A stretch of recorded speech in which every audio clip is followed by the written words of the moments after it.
房子呢过剩了，为什么还在建房呢？温铁军教授真的是一语道破真相。国家统计局公布的数据显示呢，今年呢我国的房地产库存待售的面积高达5.57亿平方米足足是够1400万人居住的。加上刚拿地和在建的商品房，我国商品房广义的库存量已经高达38.4亿平方米是9600万人都住不完的。但是实际情况呢，却是有人根本买不起房，而有的人呢还在疯狂的建房。这种发展趋势真的有意义吗？再来看一看中国人民大学的温铁军教授他是怎么说的。这温教授呢，号称是人大最敢说的一个教授，在一次演讲中呢，他就直言不讳直接揭露了房地产背后的丑陋真相，还怒骂他们对不起子孙后代。温教授呢，对房地产行业到底有何看法呢？他说就是现在的房地产其实就是一场资本家的阴谋，因为房子已经不单纯是用来住的，它已经成为了一个金融属性的产品。温老的这番评论呢，不无道理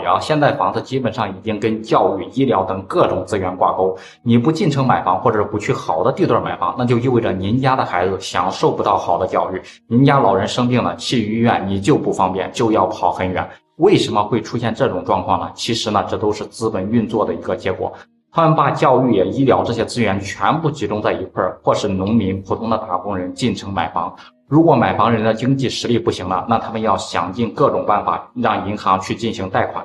最后呢，我们看到越来越多的人成为了房奴很多人可能为了一套这个水泥壳子呢，只能打一辈子的工。谁会愿意看着自己的人生被一套房子给奴役了呢？但是我们没有办法，没有能力反抗，就只能够接受这个现实。这不只是一个人的悲哀，更是时代的但是资本呢，可不会为此流下同情的眼泪。几年前呢，他们还在不断的宣传房子的一个保值论，让大家认为呢，房子跟黄金一样都是硬通货。于是呢，又有不少人落入了这个圈套。即便是现在房屋的空置率居高不下的现在，那些开发商还在制造假象，一边呢疯狂的起高楼，一边在渲染气氛，让外界以为房地产还是一如既往的火热。但是呢，现在已经很多人看明白了特别是00后，所以说迟迟不愿意出手买房，就等着那些空置的房子大降价。可惜呢，大家还是低估了资本的贪婪，他们宁愿把房子空，也不愿意白菜价卖出去。这不就是我们常说的那句资本家宁愿把牛奶倒掉，也不愿意分给穷人吗？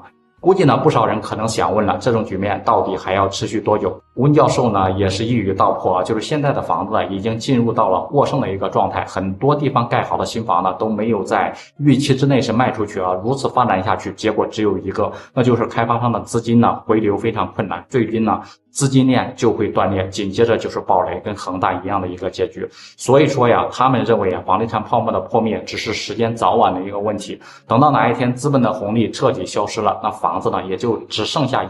一堆的钢筋水泥了。其实呢，温教授这番话呢，不只是为了让更多的人看清房地产背后的真相，也是在提醒大家不要再被资本家当韭菜割了。温教授的话总是那么一针见血，正是因为他的言论呢过于真实，被不少利益集团针对。不知道大家对此是怎么看的？欢迎在评论区里面留言讨论。